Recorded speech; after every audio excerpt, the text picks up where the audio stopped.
بسم الله الرحمن الرحيم. الحمد لله رب العالمين والعاقبة للمتقين والجنة للموحدين والنار للملحدين، والصلاة والسلام والتحية والإكرام على الرسول النبي وعلى أهل بيته الطيبين الطاهرين المعصومين الذين أذهب الله عنهم الرجس وطهرهم تطهيرا.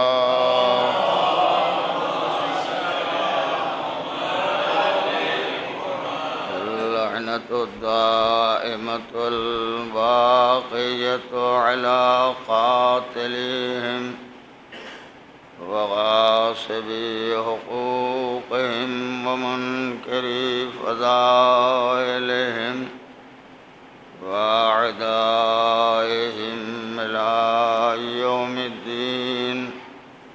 أما بعد، فقد قال الله الحكيم في كتابه الكريم وهو أصدق القائلين وقوله الحق. بسم الله الرحمن الرحيم. ولسوف يعطيك ربك فترضى. صلوات.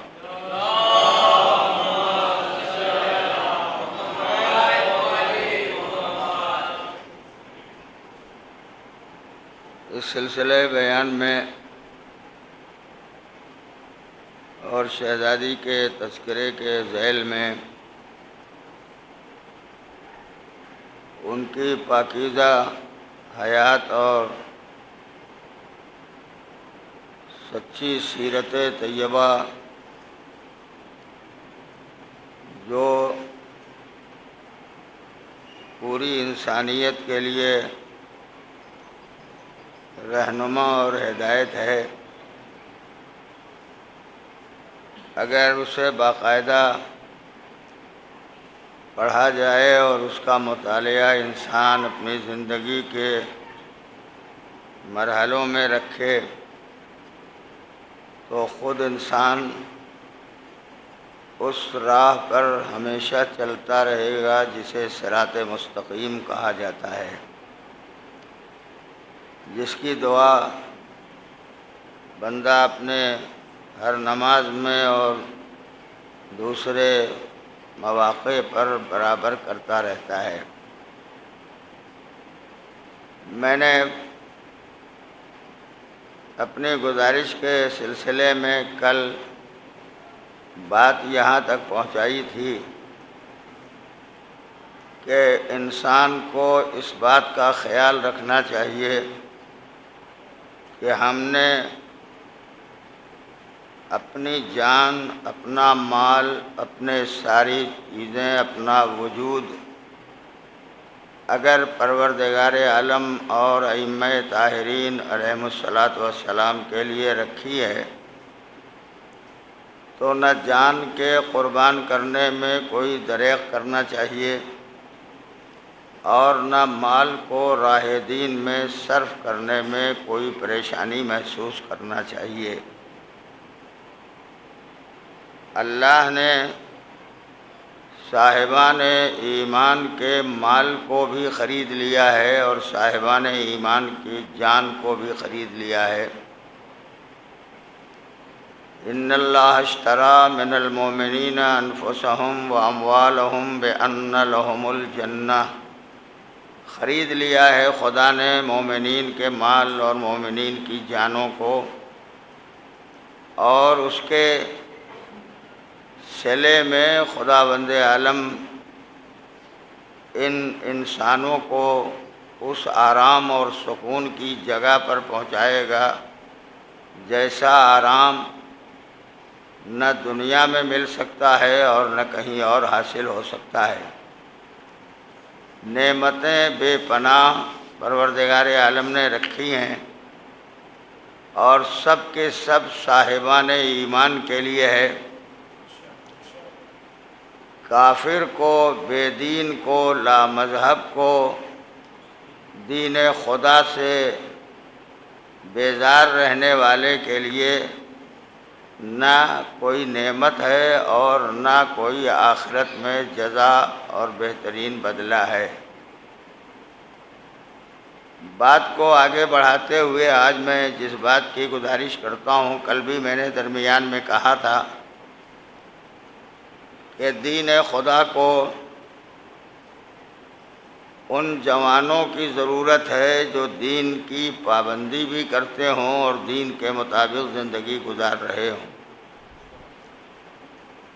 پیغمبر اکرم نے جب اپنے دین کا آغاز کیا اور لوگوں تک مکے کی گلیوں میں دین خدا کو پہنچانا شروع کیا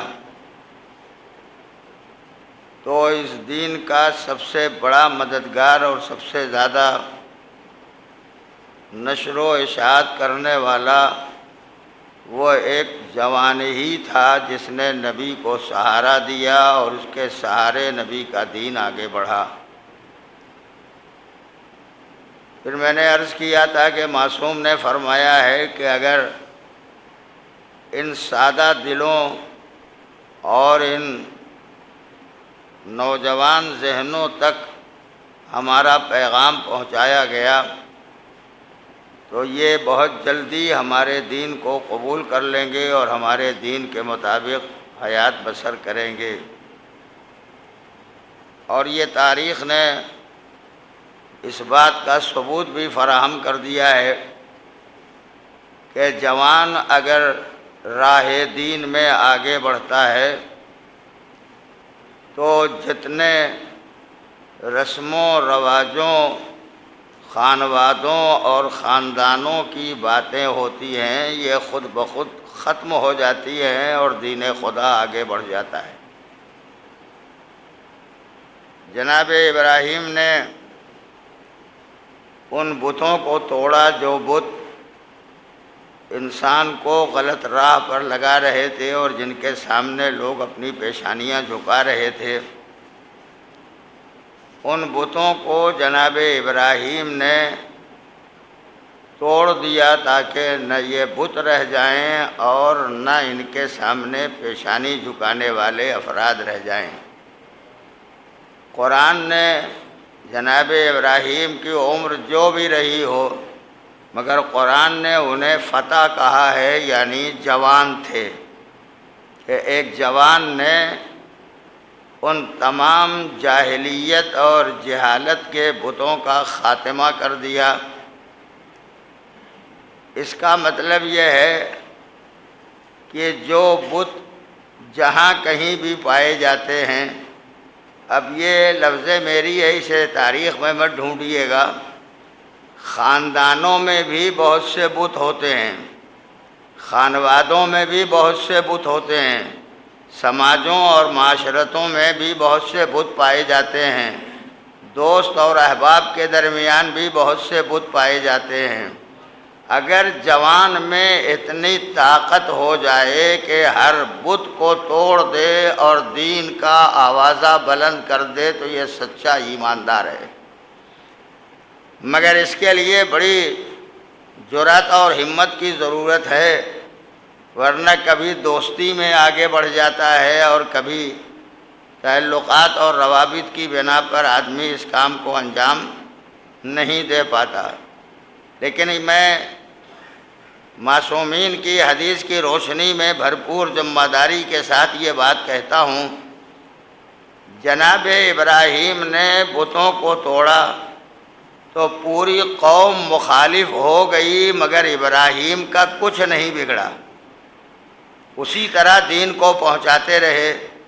دین خدا کی تبلیغ کرتے رہے، تو اگر ہمارے درمیان نوجوان دین کا پیغام پہنچانے کے لیے آگے بڑھیں اور سماج کے افراد مخالفت پر آمادہ اور تیار ہو جائیں، تو نوجوان کو حوصلہ پست نہیں کرنا چاہیے، جذبات میں کمی نہ پیدا ہونا چاہیے، اس کی خدمتوں میں کوئی کوتاہی نہیں ہونا چاہیے۔ جیسے ابراہیم کی مدد کرنے والا پروردگار عالم مدد کر کے ابراہیم کو بہترین حیات عطا کر رہا تھا اور سب سے محفوظ بنائے ہوئے تھا، اسی طرح نوجوان اگر دین کی راہ میں آگے بڑھے گا تو اس سے بڑا حفاظت کرنے والا کوئی نہیں ہے، اس سے بڑا بچانے والا کوئی نہیں ہے، اس سے بڑا مددگار کوئی نہیں ہے، اور پھر ہمارے لیے تو کوئی زحمت نہیں ہے، اس لیے کہ دنیا کے لوگوں کے پاس تو کوئی مشکل کشا ہے بھی نہیں۔ اللہ کا لاکھ لاکھ شکر ہے کہ ہمیں خدا نے مشکلات کے لیے مشکل کشا بھی عطا کیا ہے، اور ایک مشکل کشا نہیں ہے، یکے بعد دیگرے مسلسل مشکل کشا عطا کیے ہیں۔ دنیا میں جتنے مشکلوں کے حل کرنے والے ہوتے ہیں ختم ہو جاتے ہیں، ہمارا مشکل کشا کل بھی زندہ تھا، آج بھی زندہ ہے، اور نہ جانے کب تک زندہ رہے گا، جب تک مصلحت الہی نہیں ہوگی دنیا میں ظاہر نہیں ہوگا، مگر مشکلات کو حل کرتا چلا جا رہا ہے۔ ظاہر بظاہر مشکلوں کے حل کرنے والے اور ہوتے ہیں، غیبت کے پردے میں چھپ کے مشکلات کو حل کرنے والا میرا امام ہے۔ ایک صلوات پڑھ دیں محمد اور آل۔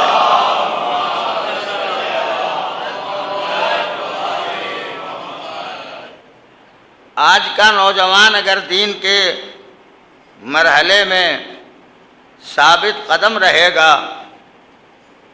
تو نہ صرف اس کے لیے نفع بخش اور فائدہ مند ہے، بلکہ آنے والی نسلوں کے لیے بھی فائدہ مند اور نفع بخش ہوگا۔ آج اگر ہم دیندار اور مذہبی بن جاتے ہیں اور دین کی پابندی کرتے ہیں تو کل آنے والی نسلیں بھی پابندی کرتی رہیں گی اور وہ بھی دین کے بارے میں سوچتے اور فکر کرتے رہیں گے۔ جو ہمارے یہاں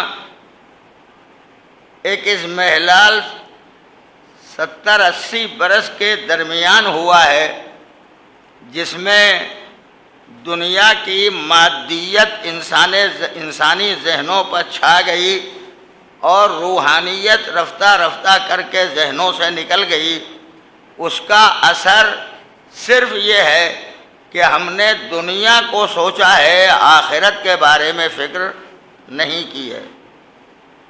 اگر کچھ فکر ہوتی بھی ہے تو وہ مسجد میں ہوتی ہے، امام باڑے میں ہوتی ہے، ایسے دین کے پروگراموں میں ہوتی ہے، ورنہ عام حالات میں دین کا تصور بہت کم انسان کے ذہن میں آتا ہے۔ دین صرف مسجد کے لیے نہیں آیا تھا، دین صرف امام باڑے کے لیے نہیں آیا تھا، دین صرف ان دینی مقامات کے لیے نہیں آیا تھا، دین انسانی زندگی کے ہر پہلو پر روشنی ڈالتا ہے اور زندگی کے ہر شعبے میں ہدایت کا فریضہ انجام دیتا ہے۔ ہم دیندار اگر ہیں تو مسجد آئیں تب بھی دیندار رہیں، جانے لگیں تب بھی دیندار رہیں، سڑکوں پہ چلیں تب بھی دیندار رہیں، پارکوں میں جائیں تب بھی دیندار رہیں، شاہراہوں سے گزریں تب بھی دیندار رہیں، کوئی جگہ ایسے نہیں، چوپال میں ہو تب بھی دیندار رہیں، گھر میں رہیں تب بھی دیندار رہیں، گھر کے باہر رہیں تب بھی دیندار رہیں۔ دین کسی ایسے لباس کا نام نہیں ہے جو آفس میں پہنا جائے گھر میں اتار دیا جائے۔ دین ایسے لباس کا نام ہے جو 24 آورز 24 گھنٹے ہمارے ذہنوں میں رہنا چاہیے اور ہم کو دین کے اعتبار سے زندگی گزارنے کی کوشش کرنا چاہیے۔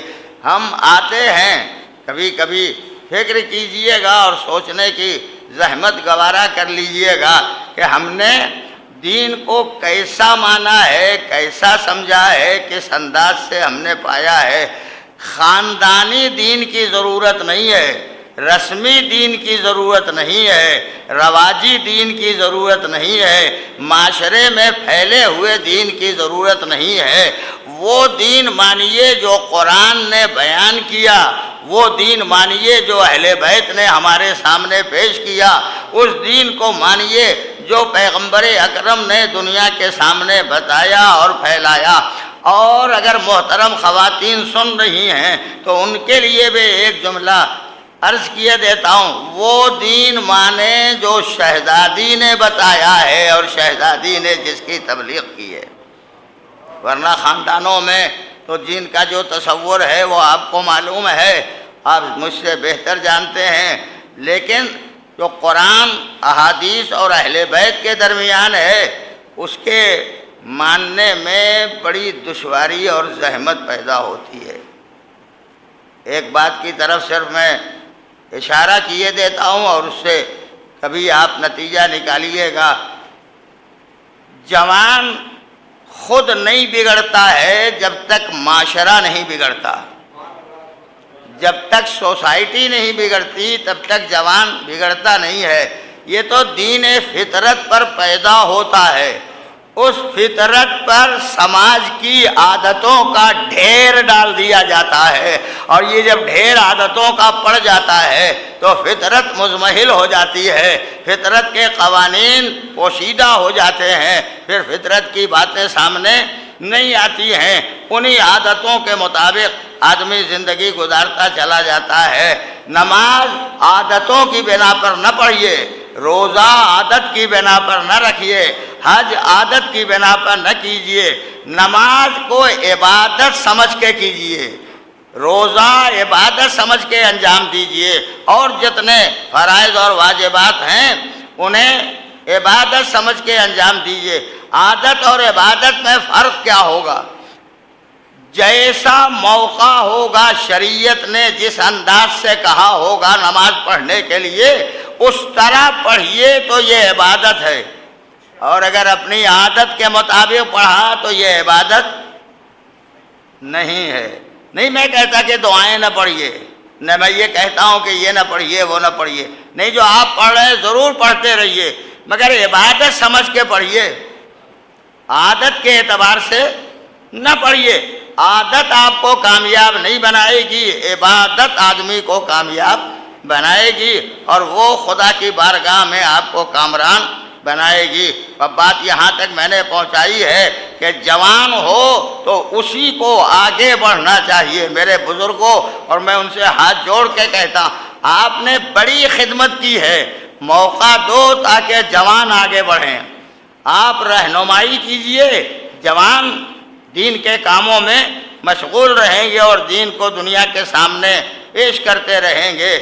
یہ پیش کریں گے تو ان کے ساتھی بھی دیندار ہوں گے، ان کے احباب بھی دیندار ہوں گے، ان کے قریب والے بھی دیندار ہوں گے، لیکن اگر ان میں کا کوئی ایک بھی گناہگار رہا تو ایک گناہگار کی بنا پر نہ جانے معاشرے میں کتنے گناہگار پیدا ہوتے ہیں۔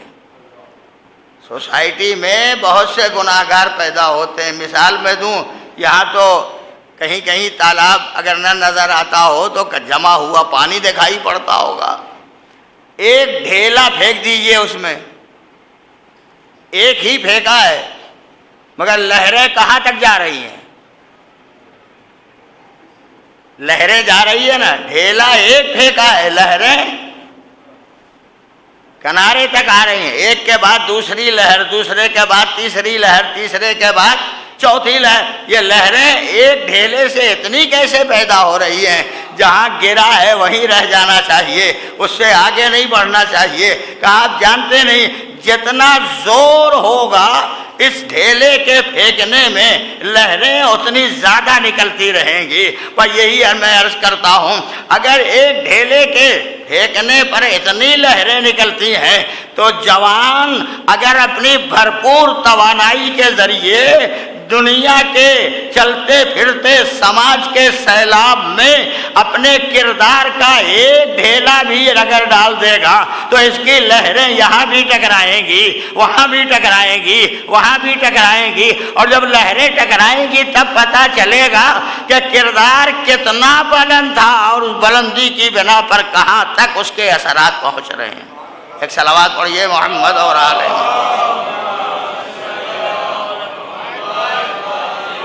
دیکھیں یہ تو میں جانتا ہوں کہ ان باتوں میں مزہ زیادہ نہیں آتا ہے، لیکن مجھے کہنا پڑتا ہے کبھی کبھی، اس لیے کہ جو معاشرے کے حالات ہیں ان حالات کی بنا پر یہ بات کہنا پڑتی ہے۔ ایک گناہگار اگر ہو، ڈھیلا ایک پھینکا تھا، لہریں اتنی نکلی، ایک گناہگار اگر ہوگا تو اس کا اثر بہت دور تک جاتا ہے، بہت دور تک اثر جاتا ہے۔ جب بات یاد آ گئی ہے تو کہہ دیتا ہوں، کبھی کبھی ایسا ہوتا ہے اولاد بگڑی رہتی ہے تو ماں باپ کو خیال آتا ہے کہ نالائق ہو گئی ہے اولاد۔ تفصیل کے بغیر عرض کرتا ہوں، پہلے اولاد نہیں نالائق ہوتی، پہلے تربیت کرنے والے نالائق ہوتے ہیں، بزرگ پہلے نالائق ہوتے ہیں، تب یہ اولاد بھی نالائق ہو جاتی ہے۔ اور جب نالائق ہو جاتی ہے تو عبادت کر کے نہیں دعا کرتے، تب کسی گنڈے ڈورے والے کے پاس جاتے ہیں، تعویذ والے۔ یہاں تو بہت ہے ماشاءاللہ، بمبئی میں تو ڈھیر لگا ہوا ہے تعویذ بانٹنے والوں کا، خدا جانے کون سی چوکڑی بھرتے ہیں، کون سی لائن کھینچتے ہیں، کیا کیا اس میں بھرتے ہیں۔ کسی مدرسے ودرسے میں نہیں پڑھایا جاتا یہ سب کہ کیسے چوکڑی بھری جاتی ہے، مگر یہ سب کاہے کے لیے ہو رہا وہ تو خدا ہی جانے کہ ان کا ارادہ کیا ہوتا ہے، مگر چلے گئے۔ ہم نے بھی ایک صاحب کا حال سنا ہے، ایسے ہی گئے، اولاد نالائق ہو گئی تھی، مولوی صاحب کے پاس گئے، وہی تعویذ والے، حضور کچھ ایسا لکھ دیجئے یہ صحیح ہو جائے۔ ہاں بھائی لکھ تو سکتا ہوں مگر میں ہر وقت نہیں لکھتا، صبح سویرے 6:10 پر آئیے تو میں لکھ دوں گا۔ مولانا آپ کیسا وقت بتا رہے ہیں، یہی تو آرام کرنے کا وقت ہے۔ بھائی میں تو اسی وقت لکھتا ہوں۔ کہا اچھا اس وقت اگر نہیں آ سکتے تو 1 بجے دن میں آئیے، اس وقت بھی لکھ دیتا ہوں۔ کہا وہ تو ذرا آرام کا وقت ہوتا ہے، کھانے پینے کا وقت ہوتا ہے، تو کیسے آ سکتا ہوں۔ کہا اچھا تو شام کو آئیے جب سورج ڈوب چکا ہو۔ کہا وہی تو شاپنگ کا وقت ہوتا ہے، وہی تو سڑکوں پر ٹہلنے کا وقت ہوتا ہے، وہی تو بازاروں میں جانے کا وقت ہوتا ہے، تو اس وقت کوئی اور وقت بتائیے۔ کہا بھائی یہی وقت ہے، اگر آپ آئیں تو ٹھیک ہے۔ مسلسل کہتے رہے، ایک دن آئے، مرتا کیا نہ کرتا، بیچارے پریشان تھے، چلے آئے۔ جب آئے تو مولانا نے کہا کہ ٹھیک ہے میں لکھے دیتا ہوں، بیٹھیے آپ۔ انہوں نے کچھ لکھ کے دیا کچھ۔ یہ ان گنڈے ڈورے والوں کی بات نہیں کرتا میں جو خالی چوکڑی بھرتے ہیں، یہ ان کی بات کہتا ہوں جو قرآن کی آیتیں لکھتے ہیں، جو معصومین کی حدیثیں لکھتے ہیں، یا معصومین نے جو فرمایا ہے وہ لکھتے ہیں۔ تو انہوں نے بنا دیا تعویذ، بنایا تو 2 تعویذ بنایا۔ کہا یہ ایک آپ پہن لیجئے گا اور ایک لڑکے کو پہنا دیجئے گا۔ کہا مولانا میں تھوڑی بہکا ہوا ہوں۔ کہا آپ نے کبھی اگر ڈاکٹر کو دیکھا ہو، جس خاتون کی گود میں بچہ ہوتا ہے اور بچہ بیمار ہو تو صحیح ڈاکٹر وہی ہوتا ہے جو دوا ماں کو بھی دیتا ہے اور بچے کو بھی دیتا ہے۔ کیوں؟ اس لیے کہ وہ جانتا ہے اس بچے کے دہن میں جو غذا جا رہی ہے وہ غذا ماں کے سینے سے منتقل ہو رہی ہے، تو اگر اس کے اندر کوئی عیب نہ ہوتا، کوئی بیماری اور پریشانی نہ ہوتی تو کبھی یہ بچہ بیمار نہ ہوتا۔ کہا مولانا میری تو حالت ٹھیک ہے۔ چلے گئے، تھے ہوشیار. ہوشیار مریض وہی ہوتا ہے جو آدھی دوا کھاتا ہے آدھی نہیں کھاتا. تو انہوں نے لکھ کے دیا تھا آپ بھی پہن لیجئے گا اسے بھی پہنا دیجئے گا. آئے ہفتے عشرے کے بعد کہا مولانا کچھ ذرا محنت کر کے لکھیے کچھ فائدہ نہیں ہوا. کہا کیسے استعمال کیا؟ کہا میں نے لڑکے کو پہنا دیا. کہا وہ دوسری والی؟ کہا میں تھوڑی راستے سے بھٹکا ہوا تھا جو پہنتا. کہا بھائی یہ تو میں جانتا ہوں کہ کون بھٹکا ہے آپ کو نہیں معلوم. کیسے آپ کو کیسے پتا میں بھٹکا ہوں؟ کہا صبح بلایا تھا نہیں آئے, ظہرین کے وقت بلایا تھا نہیں آئے, مغربین کے وقت بلایا تھا نہیں آئے. یہ تو مرکب کے آئے ہو جب عاجز آ گئے. عاجزی والا کام خدا کو پسند نہیں ہوتا ہے, اپنے ہمت والا کام خدا کو پسند ہوتا ہے. عاجز ہو کے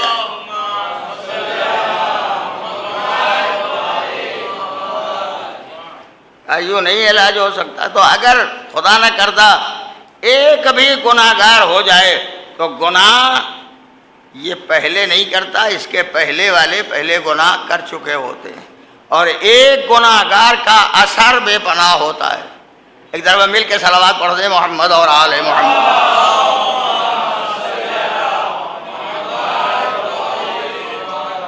جناب موسیٰ علیہ نبینا علیہ الصلوۃ والسلام کا زمانہ تھا, قحط پڑ گیا یعنی بارش نہیں ہو رہی تھی.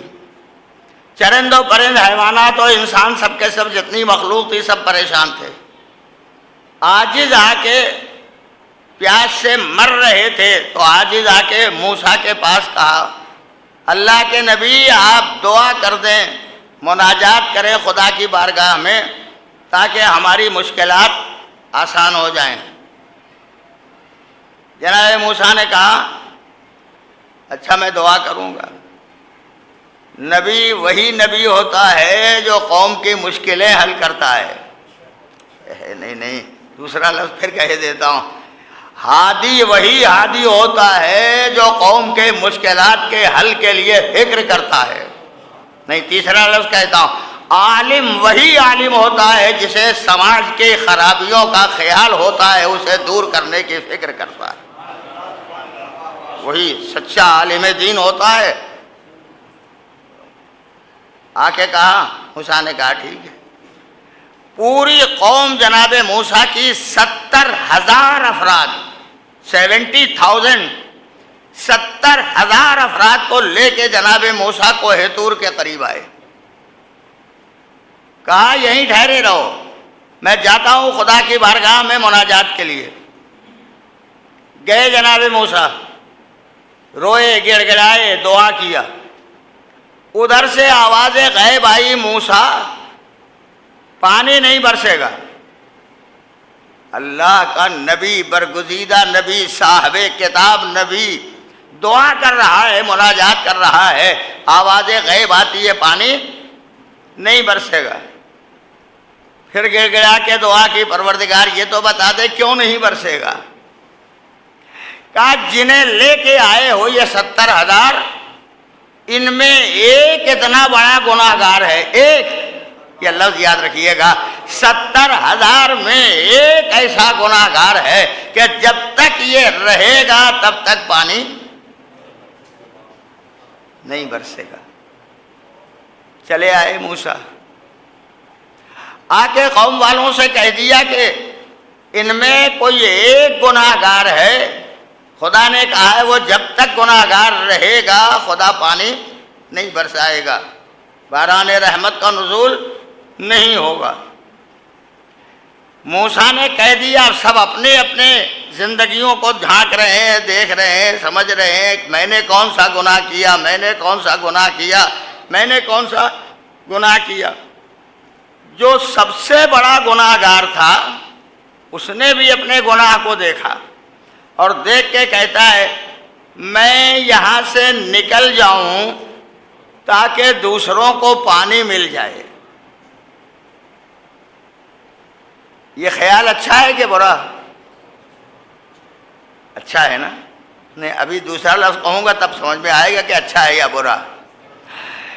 نکل جاؤں تاکہ دوسروں کو پانی مل جائے، ارادہ کیا نکلنے کا، جیسے ہی ارادہ کیا پھر ذہن میں آئی بات، اگر میرے نکلنے کے بعد بارش آئی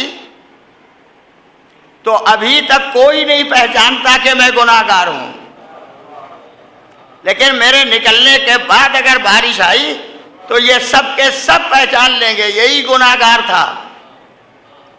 نہیں لفظ اگر آپ سنبھال سکے تو میں فقرہ کہتا ہوں، گناہ کرنا آسان ہے لیکن گناہ کے راز کا فاش ہونا یہ بڑا مشکل ہوتا ہے۔ کر کے گناہ آدمی چھپا لیتا ہے لیکن گناہ ظاہر بظاہر ہو جائے یہ برداشت کرنا ہر آدمی کے بس کا نہیں ہوتا ہے۔ تو جیسے ہی سوچا کہ سب سمجھ جائیں گے میں ہی گناہگار ہوں، بس وہی کھڑا ہوا، ایک قدم بھی آگے نہیں بڑھا، لو لگائی پروردگار سے اور لو لگا کے کہتا ہے خدایا اب اس کے بعد کوئی گناہ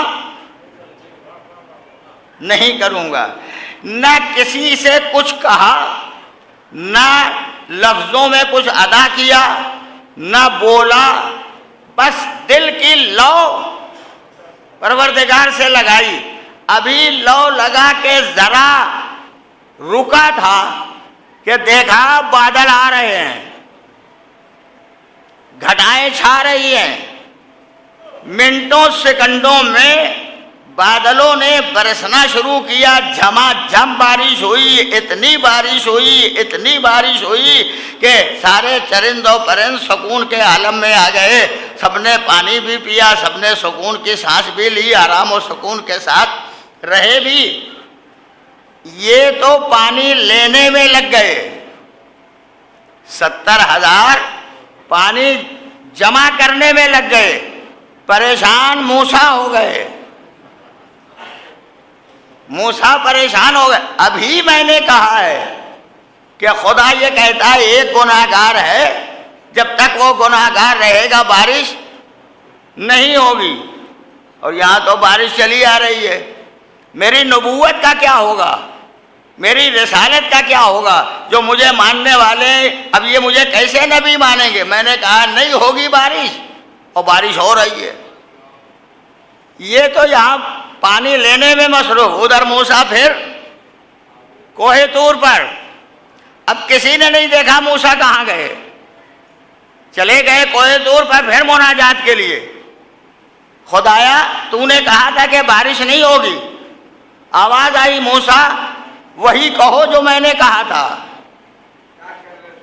میں نے یہ نہیں کہا تھا کہ بارش نہیں ہوگی، میں نے کہا تھا ایک گناہگار ہے جب تک وہ رہے گا بارش نہیں ہوگی۔ نہیں رکو رکو ایک منٹ، ایک تھا نا، ایک تھا گناہگار، مگر گناہ کو اس نے سماج کے تالاب میں اس طرح ڈال دیا کہ لہریں سب طرف پھیل رہی تھی، اور پھیلتی ہوئی لہروں میں سب کے سب گرفتار تھے۔ قدرت نے کہا بارش نہیں آئے گی جب تک یہ گناہگار ہے۔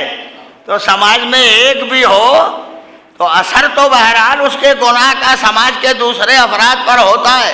میں اپنے نوجوانوں سے یہی کہتا ہوں، تم نہ خود گناہ کرو اور گناہ کرنے والوں کو صحیح راستے پر لگانے کی کوشش کرو، تاکہ یہ صحیح ہو جائیں تو سماج سے برائیاں نکل جائیں، سماج سے خرابیاں دور ہو جائیں۔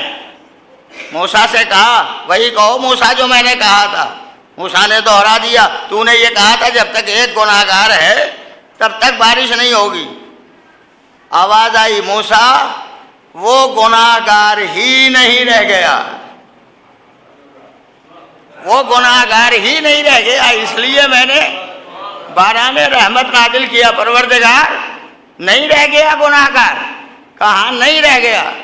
کب کیا توبہ یہ پتہ نہیں، کب لو لگائی کسی کو خبر نہیں ہے۔ ہمیں استغفر اللہ استغفر اللہ استغفر اللہ، توبہ توبہ رخسارہ پیٹے جا رہے ہو، یہ توبے کا نام نہیں ہے۔ توبہ اس کا نام ہے خدا سے لو لگاؤ تاکہ خدا تمہیں معاف کر دے۔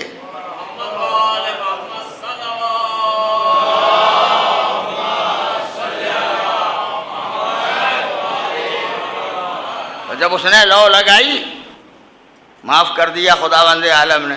اور میں نے کہا تھا کہ توبہ کرنے والا بالکل پاک و پاکیزہ ہوتا ہے بشرطے کہ صدق دل کے ساتھ توبہ کرے. یہ ایک منزل ہے جو نوجوانوں کے لیے میں نے اتنی بات کہی ہے. تم آگے بڑھو تاکہ تمہیں معاشرے کی بہتری اور سماج کی اچھائی سامنے رہے تمہارے. بس دوسرا لفظ اور سن لیجئے, جب تک تربیت اچھی نہیں ہوگی, تعلیم کتنی ہی زیادہ ہو جائے, لیکن اگر تربیت بہتر نہیں ہے تو تعلیم نقصان پہنچا سکتی ہے, فائدہ نہیں پہنچائے گی. کتنے ہی پڑھے لکھے لوگ ہیں, کہتے ہیں یہ پی ایچ ڈی ہیں, یہ ڈی لٹ ہیں, انہوں نے اتنا پڑھا, انہوں نے اتنا پڑھا, اور بہکے جا رہے ہیں, غلط راہوں پر چلے جا رہے ہیں. نہ انہیں اللہ کی اطاعت کا خیال ہے, نہ انہیں عبادتوں کا خیال آتا ہے. اور اب تو اس قدر نازک حالات ہو گئے ہیں کہ جب کوئی عبادت رب سے غافل ہوتا ہے اور سماج کہتا ہے بہت پڑھا لکھا ہے, تو یہی کہا جائے یہ نہیں آتے, تو تم خدا سے بھی بڑے ہو, خدا سے بھی زیادہ آپ بڑے ہیں جو آپ خدا کی بارگاہ میں نہیں آتے. ہمیں کرم جانو پروردگار عالم کا. ایک وزیر سے ملنا ہوتا ہے تو پہلے سے ٹائم لینا پڑتا ہے, 2 منٹ کا ٹائم, 4 منٹ کا ٹائم, 10 منٹ کا ٹائم. یہاں خدا کہتا ہے مجھ سے ٹائم کی ضرورت نہیں ہے, میں نے تو ٹائم خود ہی بنایا ہے. صبح آؤ مل لو, دوپہر کے بعد آؤ مل لو, رات میں آؤ ملاقات کر لو. میں نے پابندی بھی نہیں لگائی ہے کہ 2 آئیں, 4 آئیں, 10 آئیں, ہزار پوری دنیا میں ایک وقت میں اگر کھڑے ہو جائے تو ایسا میرا معبود ہے جو ہر ایک کی سن رہا ہے, ہر ایک کی باتیں اس تک پہنچ رہی ہیں. تو جو بغیر وقت دیے ہوئے بلا رہا ہے وہاں تک نہیں جاتے. اور یہ بہت پڑھے لکھے ہو گئے, تعلیم ہمیشہ بغیر تربیت کے خراب کرتی ہے. ہمارے ہاں, ہم تو لکھنؤ کے نہیں ہیں, مگر لکھنؤ کی زبان میں یہ کہا جاتا ہے, یہ بیچارے بیٹھے ہیں ہنس بھی رہے ہیں, شاید یہی لکھنؤ کے ہوں گے. ہم تو دیہات کے رہنے والے, مگر لکھنؤ کی زبان میں یہ کہا جاتا ہے پڑھے ہیں کڑھے نہیں ہیں. تو پڑھے ہیں کڑھے نہیں ہیں کیا مطلب ہوتا ہے؟ پڑھ تو بہت لیا ہے, تربیت نہیں ہوئی ہے. اگر صحیح تربیت ہوئی ہوتی تو یہ تعلیم فائدہ مند ہوتی.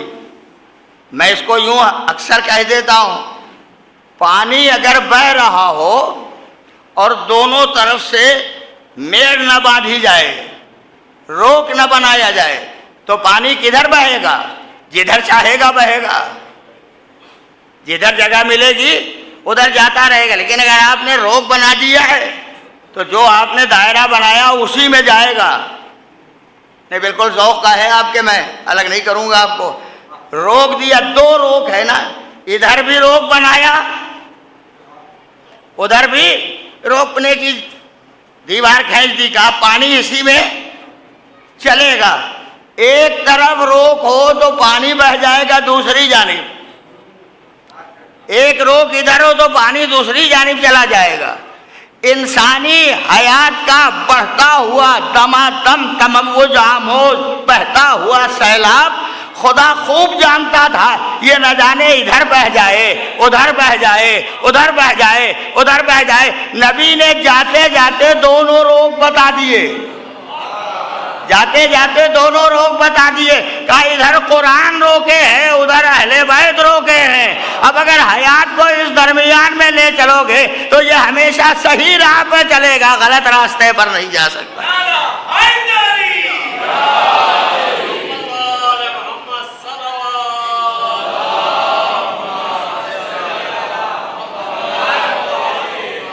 اور بغیر ان 2 سہاروں کے آپ آگے بڑھ بھی نہیں سکتے. اگر راستہ چلتے چلتے شاہراہ سے آپ گلیوں میں آئیں اور گلیوں میں بھی کوئی پتلی جگہ ہو, اب میں مثال دے سکتا ہوں, جو دیہات کے رہنے والے ہوں گے وہ آسانی سے پہچانیں گے. دو کھیتوں کے بیچ میں جو میڑ ہوتی ہے، یہ بھی ہم مومنین کا کام ہے، ادھر سے بھی میڑ کاٹ دیں گے، ادھر سے بھی میڑ کاٹ دیں گے، اس پر کوئی چل نہ پائے۔ لیکن پتلی سے پتلی میڑ بھی اگر ہے تو اس پر چلنے کا ذریعہ کیا ہے؟ چلے جائیے گا، سہارا چاہیے، بغیر سہارے کے آپ آگے نہیں بڑھ سکتے، یا ادھر گر جائیے گا یا ادھر گر جائیے۔ ادھر اگر سہارا ہے تو ادھر لڑک جائیے گا، ادھر اگر سہارا ہے تو ادھر گر جائیے گا۔ پیغمبر نے فرمایا صراط مستقیم کیا ہے؟ بال سے زیادہ باریک، تلوار کی دھار سے زیادہ تیز، آگ سے زیادہ گرم، اس پر سے تمہیں گزرنا ہے، اور جب گزرنا ہوگا تو کبھی ادھر گر سکتے ہو، کبھی ادھر گر سکتے ہو۔ میں دونوں سہارے تمہیں دیتا ہوں، ادھر گرنے لگو تو قرآن کو سہارا بناؤ، ادھر گرنے لگو تو اہل بیت کو سہارا بناؤ۔ یہ دونوں اگر ساتھ رہیں گے تبھی صحیح چل سکو گے۔ قرآن چھوڑ دیا تو ادھر گر جاؤ گے، اہل بیت کو چھوڑ دیا تو ادھر گر جاؤ گے۔ لہذا دونوں کو ساتھ ساتھ لے کے چلو تاکہ بال سے زیادہ باریک راستے پر چلنے میں کہیں سے دشواری کا احساس نہ پیدا ہونے پائے، کہیں سے تکلیف نہ ہونے پائے، اور صحیح منزل کی طرف پہنچ سکو۔ ایک صلوات پڑھ دیں محمد اور آلہ۔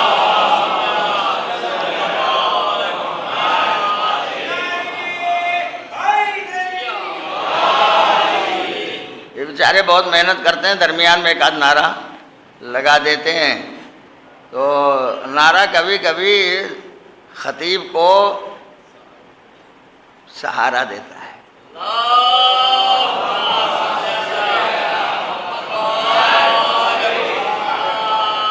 تعلیم ہے اور تربیت نہیں ہے، نقصان دہ۔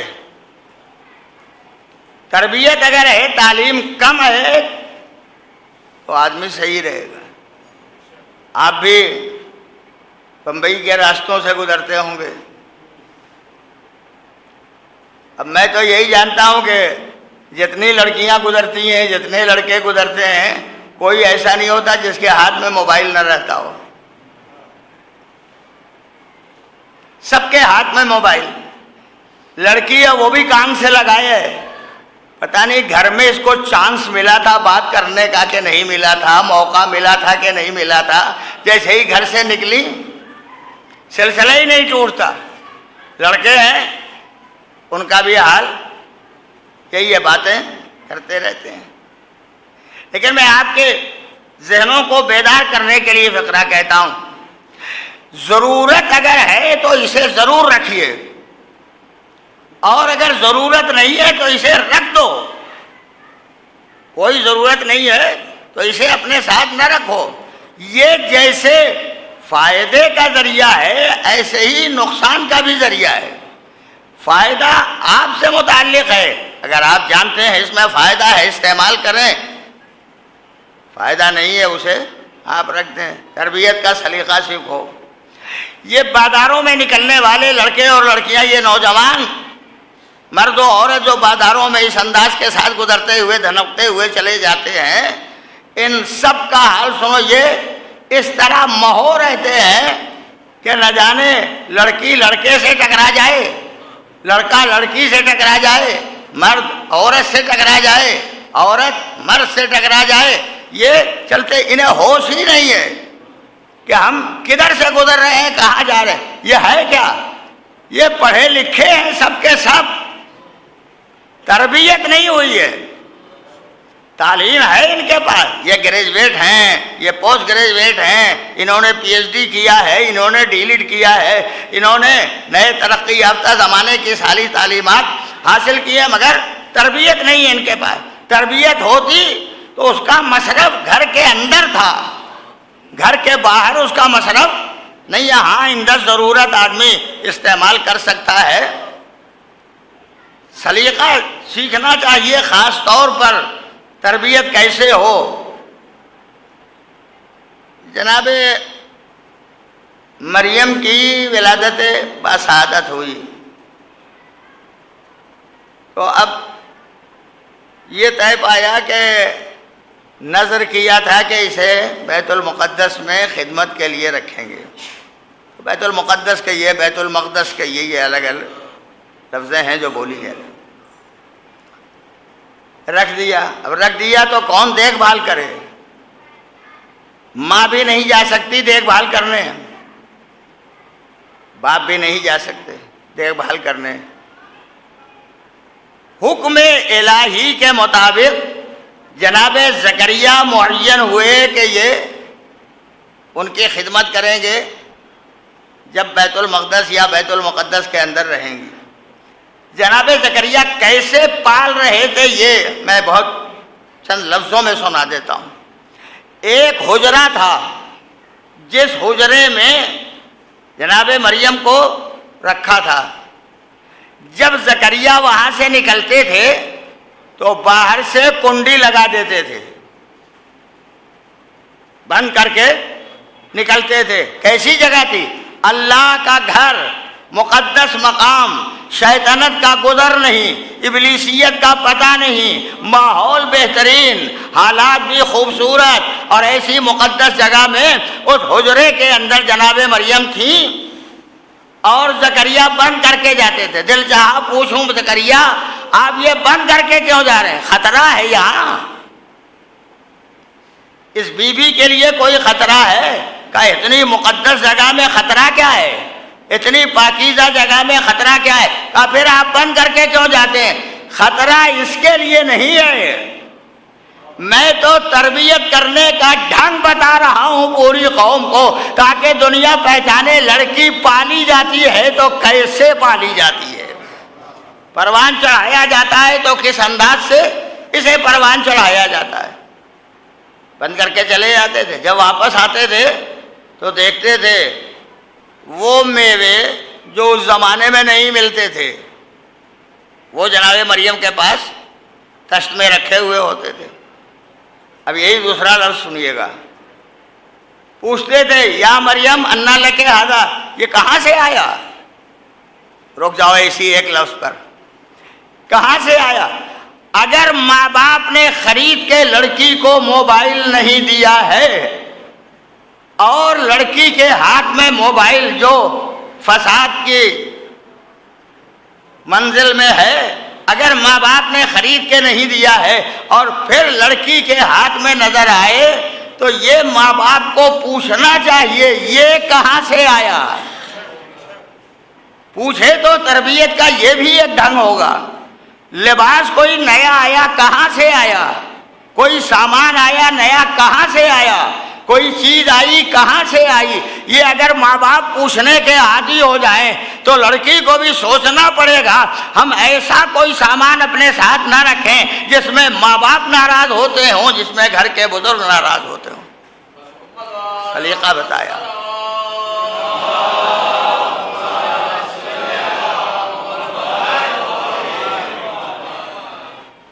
کہاں سے آئے پوچھ لیں، نہیں پوچھتے. اور اگر پوچھ بھی لیں تو چونکہ یہ بڑی تعلیم یافتہ ہیں لہذا ان کے پاس بڑے بڑے فریب والے جملے ہیں، بڑے بڑے دھوکے والے جملے ہیں، وہ اپنا بیان کر دیں گی، ماں باپ خوش ہو جائیں گے. پوچھتے تھے کہاں سے آیا؟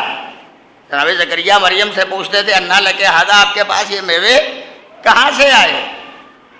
تو فرماتی تھیں اللہ اپنی بارگاہ سے بھیج رہا ہے. ہمیں ایک ایک لفظ قسم خدا کے قرآن مجید کا بہت قیمتی ہے. وہ پوچھ رہے ہیں کہاں سے آیا، وہ کہتی ہے خداوند عالم مہربان ہے، جب کوئی دینے والا نہیں ہوتا تو خدا عطا کرنے والا ہوتا ہے. دروازہ بند بھی ہوتا ہے تب بھی خدا بھیج دیتا ہے، بند ہوتا ہے تب بھی بھیج دیتا ہے خداوند عالم. یہ وہاں سے آیا ہے. کہا یہ تو میوے ملتے نہیں ہیں بازار میں. اب یہ آپ کے کیف کی بات ہے، بیچ بیچ میں فضائل کی ایک بات پڑھ دیتا ہوں. میوے بازار میں ملتے نہیں ہیں، یعنی جو میوے آپ کے پاس ہیں فصلی نہیں ہیں، کیا کروں عزیزوں، میں لفظی استعمال کر سکتا ہوں، یہ میوے فصلی نہیں ہیں، بغیر فصل کے آئے، بغیر فصل کے آئے۔ جو اللہ والا ہوتا ہے اس کے پاس جو آتا ہے بلا فصل ہوتا ہے۔ دنیا والے فصل کے قائل ہیں، اللہ والے فصل کے قائل نہیں ہیں۔ نہ ہم نے دین میں فصل کیا، نہ اسلام میں فصل کیا، نہ ہدایت میں فصل کیا، نہ رہبری میں فصل کیا، ہم نے تو پیغمبر کی جانشینی میں بھی فصل نہیں کیا۔ جیسے سب بلا فصل تھے ایسے ہی نبی کا جانشین بھی بلا فصل جانشین ہے۔ صلوات پڑھ دیں محمد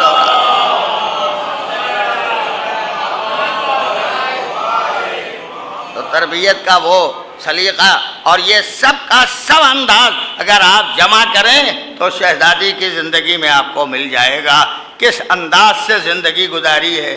بچی ہیں، کون پال رہا ہے؟ پیغمبر اکرم۔ زوجیت کی زندگی میں آئیں، کون نگراں ہے؟ مولا کائنات۔ ماں بنی کن بچوں کی؟ وہ جو سردار جوانان جنت۔ فضیلت کا ایک ہی گوشہ آپ کے خدمت میں عرض کروں گا اور اسے آپ پہچانیے گا۔ جتنے فضائل مولا کائنات ہیں، میں نے کل بھی کہا تھا، ترازو کے ایک پلے میں ساری فضیلت علی رکھیے اور دوسرے پلے میں سارے فضائل معصومہ رکھیے، اگر ترازو برابر نہ ہو تو بتائیے گا۔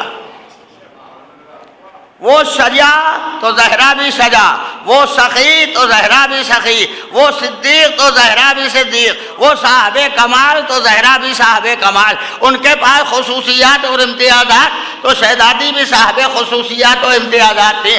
نہ ان کا جواب تھا نہ ان کا جواب۔ لفظ بدل کے کہوں، جیسے خدا کا قرآن لاجواب، ایسے ہی خدا کے ہادی لاجواب، ایسے ہی خدا کے بارگاہ سے آئی ہوئی زہرا وہ بھی لاجواب۔ تو جہاں سب لاجواب ہوں تب لا ریب بنتا ہے، اور جب لا ریب بن جائے تو بلا عیب ہوتا ہے۔ عیبدار ڈھونڈتے رہ جاتے ہیں، سماج کے بڑے بڑے طاقتور ختم ہو جاتے ہیں، مگر جو بے عیب ہوتا ہے اسے خدا چھپا کے رکھتا ہے، جب ضرورت ہوگی تب بھیجے گا۔ صلوات پڑھ دیں محمد اور آلہ۔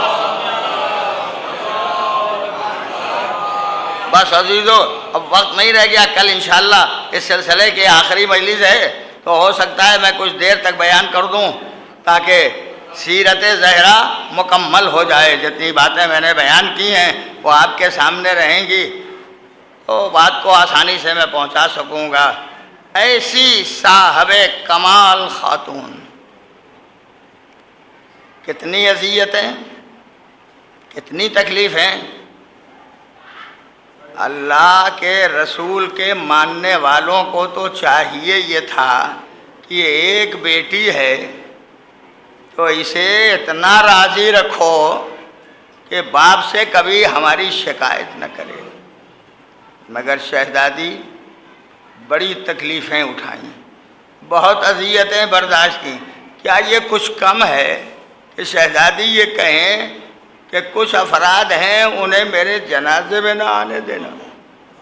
قسم خدا کی، صرف اگر یہ سوچ لیں تو یہی پوری زندگی شہزادی کی تکلیفوں کے سلسلے میں غم و علم کرنے اور رونے کے لیے کافی ہے۔ منع کیا آنے نہ پائے، رات میں اٹھانا علی، کوئی آنے نہ پائے، جگہ جگہ الگ الگ قبریں بنانا تاکہ کسی کو پتہ نہ چلے۔ ہم اور آپ اگر کسی کو دفن کرتے ہیں تو نشان قبر بناتے ہیں تاکہ لوگوں کو اندازہ ہو یہاں دفن کیا گیا ہے۔ اللہ پیغمبر کی بیٹی علی جیسا دفن کرنے والا نشان قبر، روایات میں ہے کہ 40 نشان بنائے، کوئی پہچان نہ سکے۔ خطرہ ہے نا شہزادی کو، سوچو اذیتیں کتنی اٹھائی ہیں کہ دنیا سے جانے کے بعد بھی سوچ رہی تھی کہ یہ مجھے اب بھی اذیتیں اور تکلیفیں دیں گے، اس لیے کہا الگ الگ قبر کے نشان بنانا تاکہ کسی کو پتہ نہ چل سکے پیغمبر کی بیٹی کہاں دفن کی گئی ہے۔ لفظیں اور آگے بڑھ دوں، بہت تذکرے میں نے کیے ہیں۔ علی جیسا صابر انسان، یہاں کل میں نے کہا تھا کہ غسل دے رہے تھے تو چیخ مار کے روئے۔ آج بھی اگر کسی بزرگ کو، کسی ماں کو، کسی باپ کو، کسی بہن کو، کسی عزیز کو اگر غسل دیا جاتا ہے تو چھوٹے بچوں کو دور رکھا جاتا ہے۔ میرے مولا کا چھوٹا سا مکان، نصف شب کے بعد علی نے پیغمبر کی بیٹی کو غسل دینے کا ارادہ کیا۔ میرے مولا زینب کو دور رکھیے گا، ام کلثوم کو دور رکھیے گا، حسنین کو دور رکھیے گا، ماں کی میت یہ بیٹے بیٹیاں نہ دیکھ سکیں گی، مگر گھر وہی ہے، چھوٹے چھوٹے بچے ہیں، امام غسل دے رہے ہیں، شہزادی زہرا کا غسل ہو رہا ہے۔ کیسے ان بچوں نے دیکھا ہوگا اماں اب ہمیں نہ مل سکے گی۔ کفن پہنایا، جنازہ تیار کیا، ایک منظر سنو اور ختم و دعا۔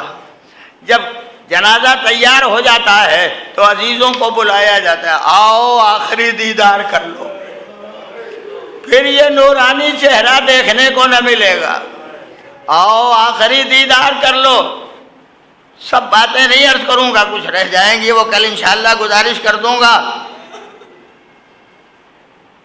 ہمارے انداز میں بیٹوں کو پہلے بلایا جاتا ہے، آؤ دیکھ لو، پھر دیدار ممکن نہیں ہوگا۔ بلایا، دیکھا، لیکن میں کیا کہوں عزیزو، اگر بیٹی کو بلایا جائے، بیٹے سے ماں کا جنازہ آسانی سے چھوڑا لیا جاتا ہے، اعزا اور اقربا تسلیاں دے کے چھوڑا لیتے ہیں، مگر بیٹی اگر ماں کے جنازے کا پایا پکڑ کے بیٹھ جائے بڑا مشکل ہوتا ہے جنازے کا چھوڑانا۔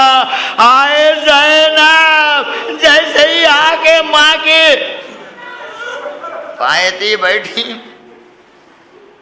پایا پکڑ لیا، اماں،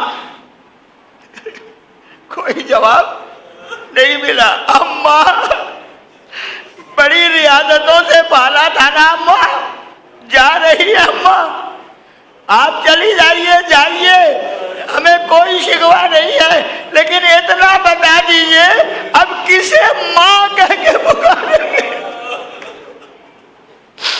کسے ماں کہہ کے آواز دیں گے؟ کوئی نہ ہوگا جسے ماں کہہ کے پکاریں۔ ہاں ماں کی کنیز ضرور ہوگی، بڑی خدمتیں کرنے والی ہے، اسے کبھی کہہ کے پکار دیں گے اماں کی کنیز۔ جب یہ کہیں گے تو آپ بھی یاد آ جائیں گی۔ پیغمبر کا جانشین میرا مولا علی جنازہ رکھا، زینب آئیں، اماں خدا حافظ، ام کلثوم آئیں، اماں خدا حافظ، سب کے سب آ کے خدا حافظ کہہ کے چلے گئے۔ ایک منزل سنو اور اسی پر ختم و دعا۔ بڑا فرزند امام حسن آئے، سرانے کھڑے ہوئے، اماں، جواب نہیں ملا، دوبارہ پکارے، اماں، کوئی جواب نہیں ملا، تیسری بار بیٹا سرانے بیٹھ گیا۔ یہ میں جس مقتل سے روایت پڑھ رہا ہوں اس میں دیکھیے گا، بڑا فرزند بیٹھ گیا اور بیٹھ کے ایک دفعہ شانے پر ہاتھ رکھا، رکھ کے کہا، اماں میں حسن ہوں بلا رہا ہوں، آپ کا لال ہوں بلا رہا ہوں۔ بس ذرا جنازے کو حرکت ہوئی، حرکت کا ہو رہا تھا، بیٹے نے آواز دی، اماں میں سمجھ گیا کہ آپ نے میری آواز سن لی، میں آپ کا سال ہوں پکار رہا ہوں، آواز دے رہا ہوں، ہاں میری شہزادی بیٹے نے پکارا تو آپ کے جنازے میں حرکت تو ہوئی، ہائے وہ سید الساجدین کیا کرے، وہ بیمار کربلا کیا کرے، وہ ننھی سکینہ کیا کرے، جب شہادت کے بعد مقتل میں دوڑتی ہوئی پہنچی، نشیب میں جا کے آواز دی، بابا کہاں ہو بابا؟